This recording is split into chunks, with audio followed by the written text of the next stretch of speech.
नमस्कार दोस्तों, आपका स्वागत है एक नए वीडियो में। आज संविधान का तीसरा लेसन, संविधान की प्रस्तावना को एमसीक्यू के माध्यम से हल किया जाएगा। आपका ज़्यादा समय न लेते हुए आइए शुरू करते हैं। पहला क्वेश्चन आपके सामने है। भारतीय संविधान के किस भाग को उसकी आत्मा की आख्या प्रदान की गई है? ऑप्शन आपके सामने है। पहला ऑप्शन है प्रस्तावना, दूसरा ऑप्शन है मौलिक अधिकार, तीसरा ऑप्शन है राज्य के नीति निषेध तत्व और चौथा ऑप्शन है संविधान के सभी अनुच्छेद को। आप अपना उत्तर गेस कीजिए और उत्तर दीजिए। इसका उत्तर होगा प्रस्तावना। क्या उत्तर होगा? प्रस्तावना होगा उत्तर। क्या उत्तर होगा? प्रस्तावना उत्तर होगा। आइए दूसरा क्वेश्चन देखते हैं।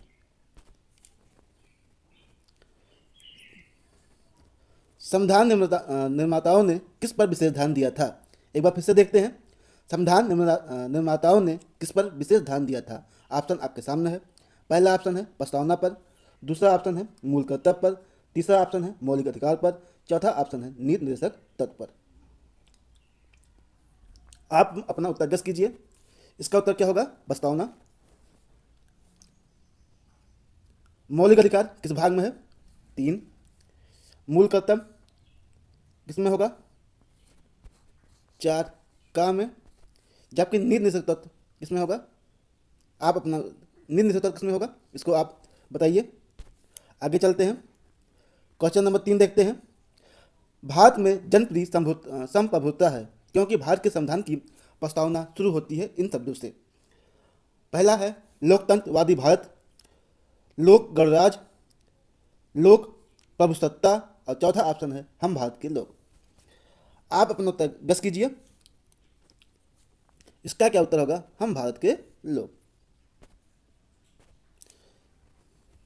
आइए चौथा नंबर देखते हैं प्रश्न। भारत को गणतंत्र क्यों कहा जाता है?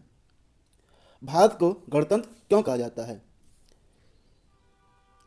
इसका उत्तर क्या होगा? इसका उत्तर होगा यह चौथा। क्या उत्तर होगा? चौथा। मतलब यहाँ राज्य का प्रमुख निर्धारित अवधि के लिए निर्वाचित होता है। आइए देखते हैं। भारत है एक क्या है? धर्मनिरपेक्ष राज्य है, हिंदू राष्ट्र है, हिंदू मुस्लिम राष्ट्र है, इनमें से कोई नहीं। आप अपना उत्तर गेस कीजिए।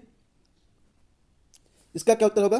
धर्मनिरपेक्ष राज्य है। क्या है? धर्मनिरपेक्ष राष्ट्र है। आइए छठवां प्रश्न देखते हैं। धर्मनिरपेक्ष का अर्थ है जिस देश का अपना धर्म हो, दूसरा सरकार द्वारा धर्म का संरक्षण, सभी धर्मों को महत्व स्वीकार करना, मतलब सभी धर्म को एक समान देखना जो है, यही है धर्मनिरपेक्ष का अर्थ।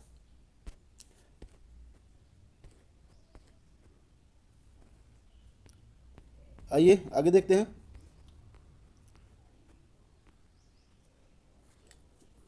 भारत एक धर्मनिरपेक्ष राष्ट्र है। इसका मतलब है कि भारतीय राज्य हैं। पहला ऑप्शन क्या है? पहला ऑप्शन है धर्म विरोधी नागरिक का समर्थन करना, दूसरा ऑप्शन है बहुसंख्यक समुदाय के धर्म का समर्थन करना, अल्पसंख्यक समुदाय के धर्म का समर्थन करना और चौथा ऑप्शन है किसी निश्चित धर्म का समर्थन नहीं करना। आप अपना उत्तर गेस कीजिए। इसका क्या उत्तर होगा? इसका उत्तर होगा डी। क्या उत्तर होगा? डी, किसी निश्चित धर्म के समर्थन नहीं करना। आइए आगे देखते हैं। गणतंत्र होता है, क्या होता है? गणतंत्र होता है केवल एक लोकतांत्रिक राज, दूसरा ऑप्शन है अधिच्छी पद्धति शासन वाला राज, तीसरा संसदीय पद्धति शासन वाला राज, चौथा राज जहां पर अध्यक्ष वंशानुगत रूप से न हो। आप अपना उत्तर गेस कीजिए। इसका क्या उत्तर होगा? राज जहां पर अध्यक्ष वंशानुगत रूप से न हो। आइए आगे चलते हैं। निम्नलिखित में से वे दो शब्द कौन से हैं जिनका संशोधन 42वें संविधान संशोधन द्वारा संविधान की उद्देशिका में किया गया था? एक बार फिर से देखते हैं। निम्नलिखित में से दो शब्द कौन से हैं जिनका समान वेतन 42वें संविधान संशोधन द्वारा संविधान के उद्देशिका में किया गया था? पहला ऑप्शन है धर्मनिरपेक्ष लोकतांत्रिक, दूसरा है प्रभु संपन्न लोकतांत्रिक, तीसरा ऑप्शन है समाजवादी धर्मनिरपेक्ष और चौथा ऑप्शन है धर्मनिरपेक्ष गणतंत्र। आप अपना उत्तर गेस कीजिए। इसका क्या होगा? क्या होगा उत्तर? इसका होगा प्रभु संपन्न लोकतांत्रिक गणराज्य। 42वां संविधान संशोधन किस सन में हुआ था? आप लोग बताइए। 42वां संविधान संशोधन कब हुआ था? कब हुआ था? 1976, 1976। 42वां संविधान संशोधन कब हुआ था? 1976। जबकि 44वां संविधान संशोधन 1978 को हुआ था। आइए आगे चलते हैं। 10वां नंबर प्रश्न देखते हैं। भारतीय संविधान की प्रस्तावना में भारत को किस रूप में घोषित किया गया है? पहला ऑप्शन है सार्वभौम प्रजातांत्रिक गणराज्य, दूसरा ऑप्शन है एक समाजवादी प्रजातांत्रिक गणराज्य, तीसरा ऑप्शन है एक प्रभु संपन्न समाजवादी धर्मनिरपेक्ष प्रजातांत्रिक गणराज्य, और चौथा ऑप्शन है इनमें से कोई नहीं। आप अपना उत्तर गेस कीजिए और उत्तर दीजिए। इसका क्या उत्तर होगा? तीसरा। क्या उत्तर होगा? सी, मतलब भारत एक क्या है? प्रभु संपन्न समाजवादी धर्मनिरपेक्ष प्रजातांत्रिक गणराज्य है। 11 नंबर प्रश्न देखते हैं। भारत एक गणतंत्र है, इसका अर्थ है सभी मामलों में अंतिम अधिकार जनता के पास है। दूसरा ऑप्शन है भारत में संसदीय शासन व्यवस्था है। तीसरा ऑप्शन है भारत में वंशानुगत शासन नहीं है। चौथा ऑप्शन है भारत राज्यों का एक संघ है। आप अपना उत्तर गेस कीजिए। इसका उत्तर होगा सी। क्या उत्तर होगा? सी, भारत में एक वंशानुगत शासक नहीं है। आइए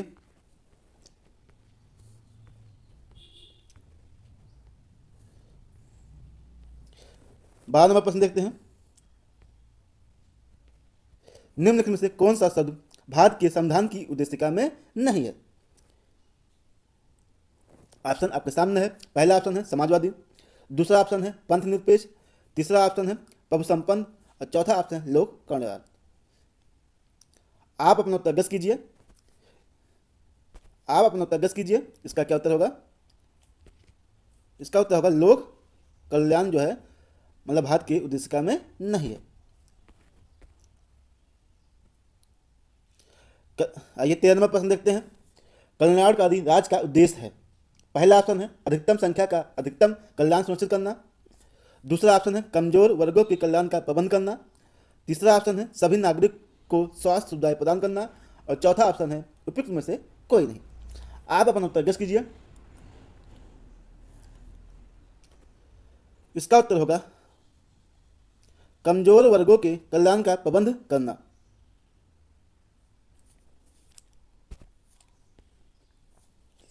भारत को 14 नंबर प्रश्न देखते हैं। भारत को एक गणराज्य मुख्य रूप से माना जाता है क्योंकि राजा अध्यक्ष का चुनाव होता है। उसे 15 अगस्त 1947 को स्वतंत्रता मिली थी। तीसरा ऑप्शन उसका अपना लिखित संविधान है, और चौथा ऑप्शन है उसकी सरकार संसदीय प्रणाली के अनुसार है।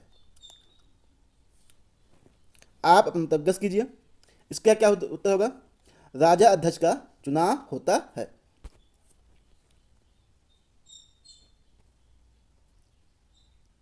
पंद्रह नंबर प्रश्न मोस्ट इंपॉर्टेंट है। भारतीय संविधान की प्रस्तावना के सिलसिले में निम्नलिखित में से कौन सा कदम सही है? इसका क्या उत्तर होगा? डी होगा। क्या उत्तर होगा? इसका उत्तर जो है डी होगा, मतलब सार्वभौम सत्ता संपन्न समाजवादी धर्मनिरपेक्ष जनवादी गणराज्य गणतंत्र, इसका उत्तर होगा। संविधान की प्रस्तावना में प्रयुक्त शब्द सेकुलर का अर्थ है सभी नागरिक को धर्म एवं उपासना की स्वतंत्रता, एकेश्वरवाद, बहुदेववाद, सभी धर्म की अस्वीकृति। आप अपना उत्तर गेस कीजिए। इसका उत्तर होगा पहला। क्या उत्तर होगा? पहला, मतलब सभी नागरिक को धर्म एवं उपासना की स्वतंत्रता।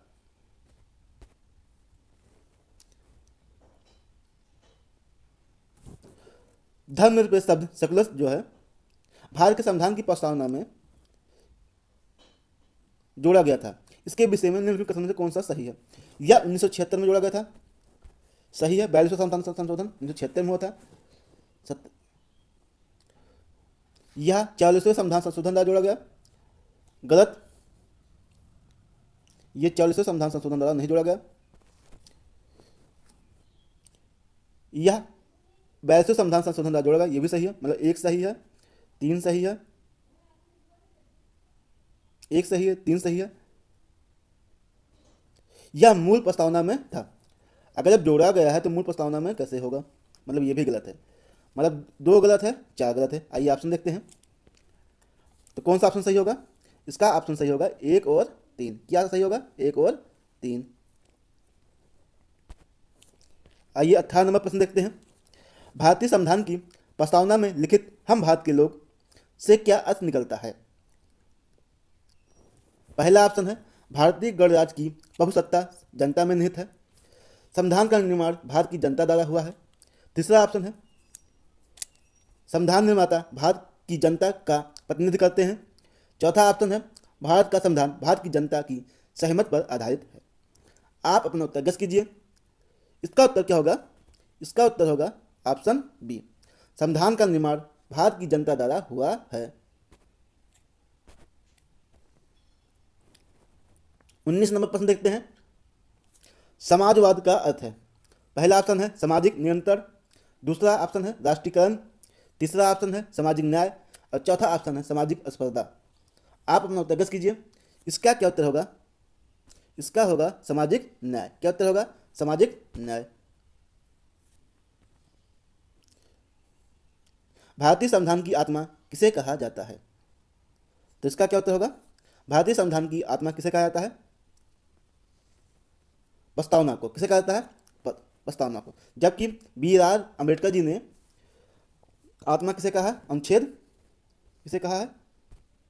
आर्टिकल 32 को। किसे कहा है? आर्टिकल 32 को।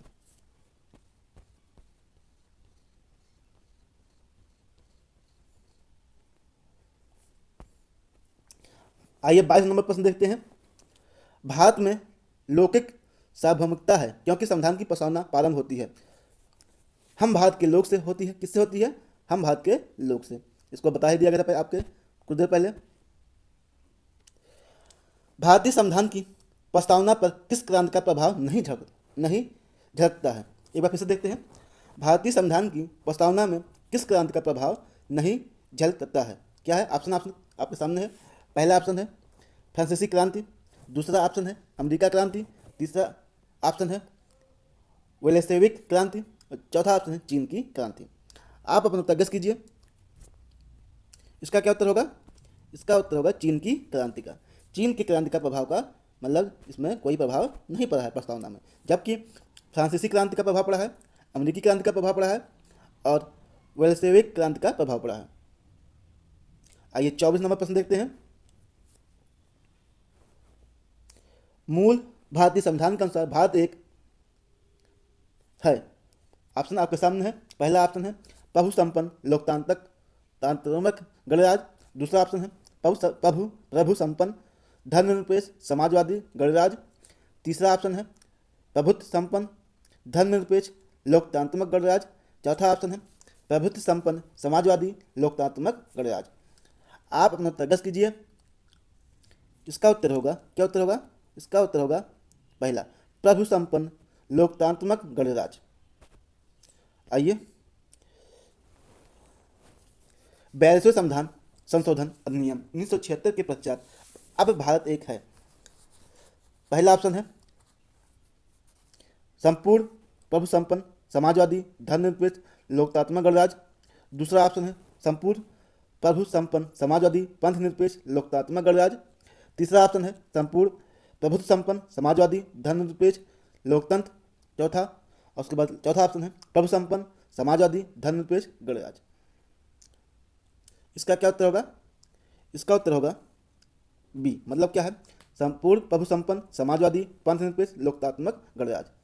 भारत एक है। 42वें संविधान संशोधन 1976 द्वारा प्रस्तावना में किस शब्द को नहीं जोड़ा गया था? ऑप्शन आपके सामने है। पहला ऑप्शन है धर्मनिरपेक्ष, दूसरा ऑप्शन है समाजवादी, तीसरा ऑप्शन है गुट निरपेक्ष और चौथा ऑप्शन है एकता और अखंडता। आप अपना उत्तर गेस कीजिए। इसका क्या उत्तर होगा? आप बताइए। इसका उत्तर होगा, क्या उत्तर होगा? गुट निरपेक्ष। क्या उत्तर होगा? गुट निरपेक्ष। क्या उत्तर होगा? गुट निरपेक्ष। जबकि धर्मनिरपेक्ष भी जोड़ा गया है, समाजवादी भी जोड़ा गया है और एकता और अखंडता भी मतलब जोड़ा गया है। आइए 27 नंबर प्रश्न देखते हैं। भारतीय संविधान की प्रस्तावना के बारे में कौन सा कथन सही नहीं है? समाजवादी, पहला ऑप्शन देखिए, समाजवादी धर्मनिरपेक्ष शब्द 1950 में लागू संविधान के अंग थे। दूसरा ऑप्शन, युक्त शब्द 1976 में संविधान संशोधन द्वारा जोड़ा गया। तीसरा ऑप्शन है युक्त शब्द 1985 में संशोधन द्वारा जोड़ा गया।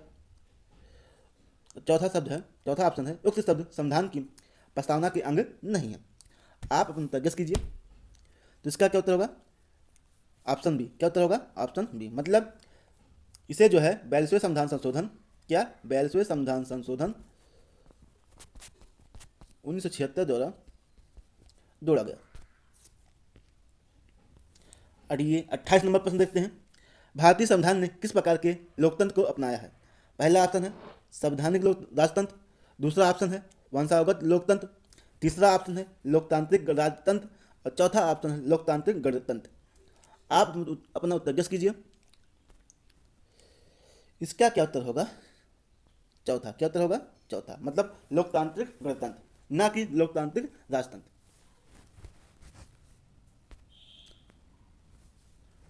आइए 29 नंबर प्रश्न देखते हैं। भारतीय संविधान की प्रस्तावना में वर्णित लोकतंत्र को किस रूप से स्वीकारा गया है? ऑप्शन आपके सामने है। पहला ऑप्शन है राजनीतिक राजतंत्र। दूसरा ऑप्शन है आर्थिक लोकतंत्र। तीसरा ऑप्शन है सामाजिक राजतंत्र। और चौथा ऑप्शन है उपयुक्त सभी। आप अपना उत्तर गेस कीजिए। इसका क्या उत्तर होगा? उपयुक्त सभी। क्या उत्तर सही होगा? उपयुक्त सभी, मतलब ये होगा क्या, राजनीतिक राजतंत्र भी होगा स्वीकारा गया है, आर्थिक भी लोकतंत्र स्वीकारा गया है, सामाजिक राजतंत्र भी स्वीकारा गया है, और इनमें से मतलब तीनों जो है स्वीकारा गया है। आइए 30 नंबर प्रश्न देखते हैं। भारतीय संविधान की प्रस्तावना के अनुसार भारत के शासन की सर्वोच्च सत्ता किसमें निहित है? ऑप्शन आपके सामने है। पहला ऑप्शन है जनता। दूसरा ऑप्शन है मतदाता। तीसरा ऑप्शन है राष्ट्रपति। और चौथा ऑप्शन है संसद। आप अपना उत्तर गेस कीजिए। इसका क्या उत्तर होगा? इसका उत्तर होगा जनता। क्या उत्तर होगा? जनता। आइए 31 नंबर प्रश्न देखते हैं। भारत की संप्रभुता, एकता तथा अखंडता के अक्षुण्ण बनाए रखने के लिए तथा उसकी रक्षा करने के लिए प्रावधान किया गया है। कहाँ किया गया है? पहला ऑप्शन प्रस्तावना में। दूसरा ऑप्शन मूल अधिकार में। और चौथा ऑप्शन नीति निर्देशक तत्व में। और चौथा ऑप्शन मूल कर्तव्य में। सीधी बात, कहाँ होगा? प्रस्तावना में। कहाँ होगा? प्रस्तावना में। आइए 32 नंबर प्रश्न देखते हैं। भारतीय संविधान की प्रस्तावना में जिस आदर्शों और उद्देश्यों की रूपरेखा दी गई है उनकी आगे व्यवस्था की गई है। मूल अधिकार के अध्याय में। दूसरा ऑप्शन है राज्य के नीति निर्देशक सिद्धांतों के अध्याय में। तीसरा ऑप्शन है मूल अधिकार राज्य के नीति निर्देशक सिद्धांतों और मूल कर्तव्य में। और चौथा ऑप्शन है संविधान के पाठ में कहीं नहीं। तो मतलब कहाँ किया गया है? मूल अधिकार में किया गया है, राज्य के नीति निर्देशक तत्व में किया गया है, और मूल कर्तव्य में भी किया गया है।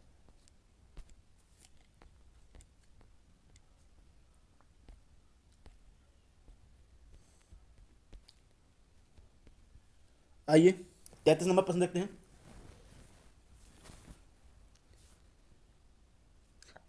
संविधान सभा में प्रस्तुत उद्देश्य प्रस्ताव में अभिव्यक्ति विचार को भारतीय संविधान के किस भाग में पूर्णतः शामिल किया गया है?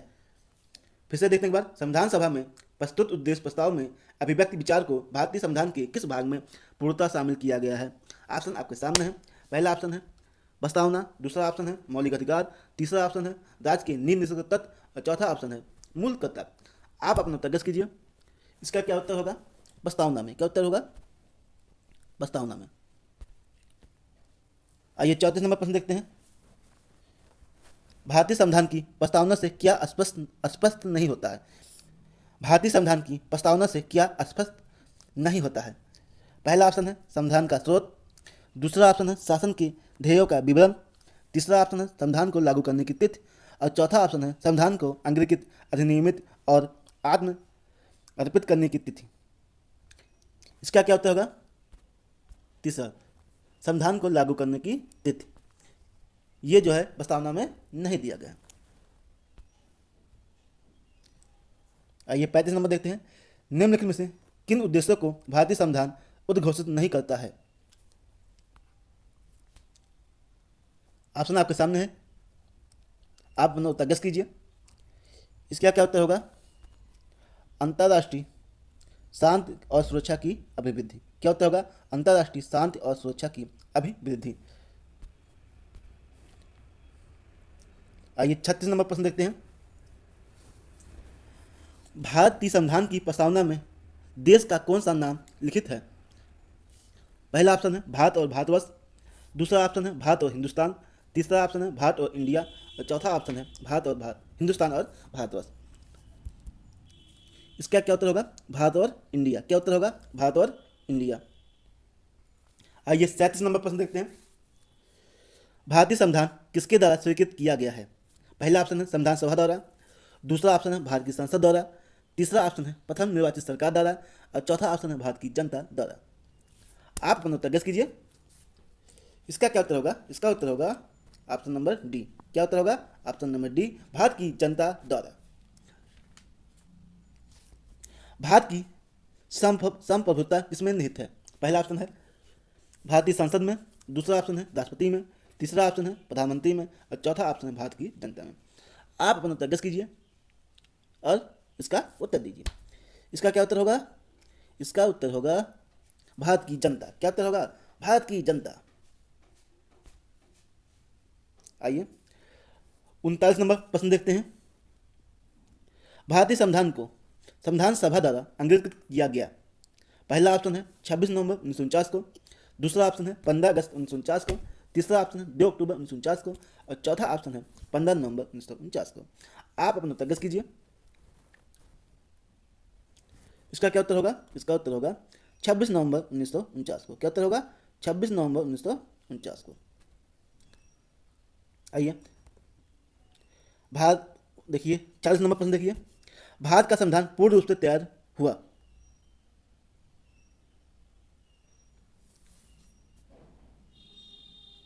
ऑप्शन आपके सामने है। पहला ऑप्शन है 26 जनवरी 1950 को, दूसरा ऑप्शन है 11 जनवरी 1948 को और 26 नवंबर 1949 को। इनमें से कोई नहीं। इसका क्या उत्तर होगा? 26 नवंबर 1949 को तैयार हुआ, जबकि लागू कब हुआ था? 26 जनवरी 1950 को, जिस दिन हम गणतंत्र दिवस मनाते हैं। भारतीय संविधान कब अंगीकार किया गया? पहला ऑप्शन है 26 जनवरी 1950, दूसरा ऑप्शन है 26 जनवरी 1949, तीसरा ऑप्शन है 26 नवंबर 1949 और चौथा ऑप्शन है 31 दिसंबर 1949। आप अपना उत्तर गेस कीजिए। इसका क्या उत्तर होगा? इसका उत्तर होगा 26 नवंबर 1949 को। क्या उत्तर होगा? 26 नवंबर 1949। निम्नलिखित देखिए आगे प्रश्न देखिए 42 नंबर। निम्नलिखित में से किस तिथि को भारतीय संविधान लागू किया गया था? ऑप्शन आपके सामने है। पहला ऑप्शन है 26 नवंबर 1949, फिर से बात करते हैं सॉरी। पहला ऑप्शन है 26 जनवरी 1950, दूसरा ऑप्शन है 26 जनवरी 1949, तीसरा ऑप्शन है 26 नवंबर 1949 और चौथा ऑप्शन है 31 दिसंबर 1949। आप अपना उत्तर गेस कीजिए। इसका उत्तर सभी को पता होगा 26 जनवरी 1950। क्या होगा? 26 जनवरी 1950। आइए 43 नंबर प्रश्न देखते हैं। किस वर्ष भारत एक प्रभु संपन्न प्रजातांत्रिक गणराज्य बना?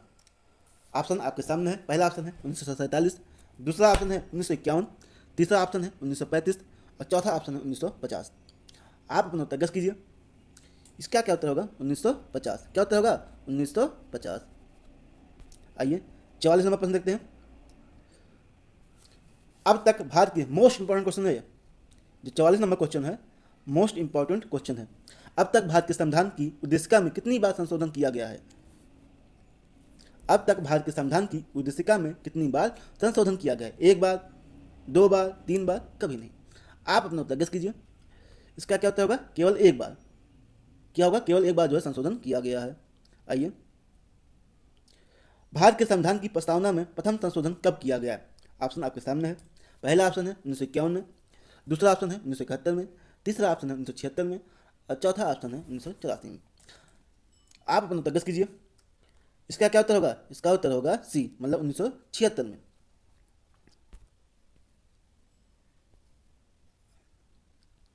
देखिए क्या लिखा है उद्देशिका में। हम भारत के लोग, क्या लिखा है?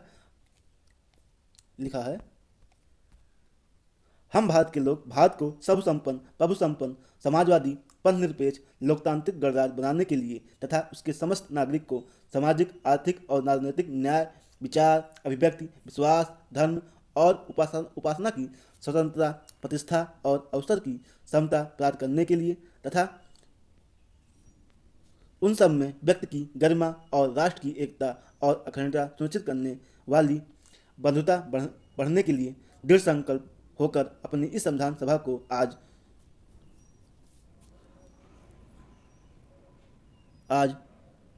26 नवंबर 1949 एतद द्वारा इस संविधान सभा को अंगीकृत अधिनियम और आत्मसमर्पित करते हैं। धन्यवाद। आशा करता हूँ आप सभी को यह वीडियो अच्छी लगी होगी। कृपया लाइक और शेयर करना न भूलें। धन्यवाद।